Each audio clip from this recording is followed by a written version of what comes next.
Happy Monday, beautiful people! Pagkababa ko nga ay dumiretso kagad ako para magligpit ng family room.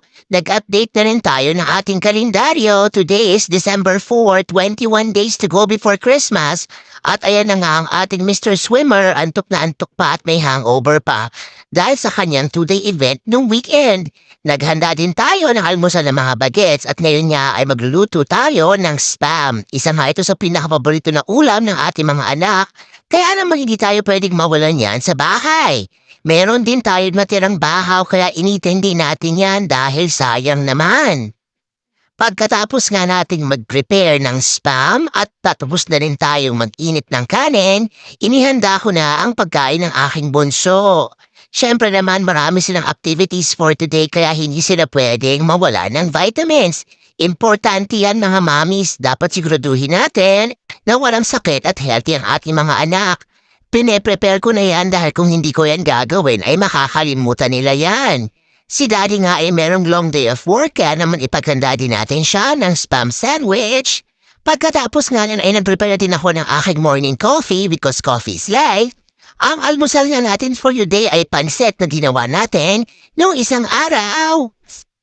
Nagugutom na talaga si mama pero syempre uunahin muna natin ang ating mga bagets at si daddy.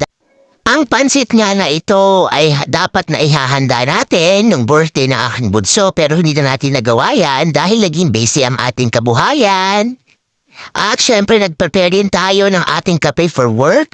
Gusto ni daddy ang coffee ko cappuccino at sa akin naman ay ang kopi ko blanca. Nagbabao din tayo ng kape para iwas gastos dahil syempre kailangan tayo maging matipid. Napakalawig na talaga dito mga kapamilya kaya dapat meron tayong baong coffee araw-araw. Inihanda ko na din ang baon na ni daddy at ayan na nga ang kanyang coffee, water at meron din tayong pabaon na donut para sa kanyang snacks. Ayan nga ang ating buhay mommy and wifey. Kapag hindi natin to gagawin, hindi niya maaalalang magbaon ng kanyang work sandwich kaya naman isama natin yan sa checklist. Pagkatapos ka natin silang asikasuhin ay kumain na si mama ng kanyang almusal na pansit, water at syempre ba ang ating morning coffee. Talagang ini-enjoy ni mama ang kanyang morning coffee dahil hindi tayo makapag-function nang walang caffeine sa katawan.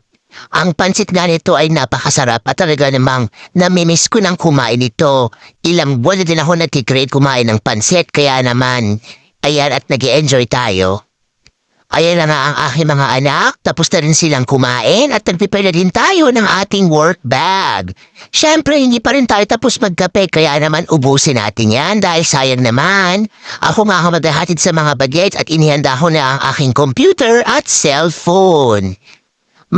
At maya-maya lang ay bumaba na ang aking mga bagets at hihatid ko na sila sa school.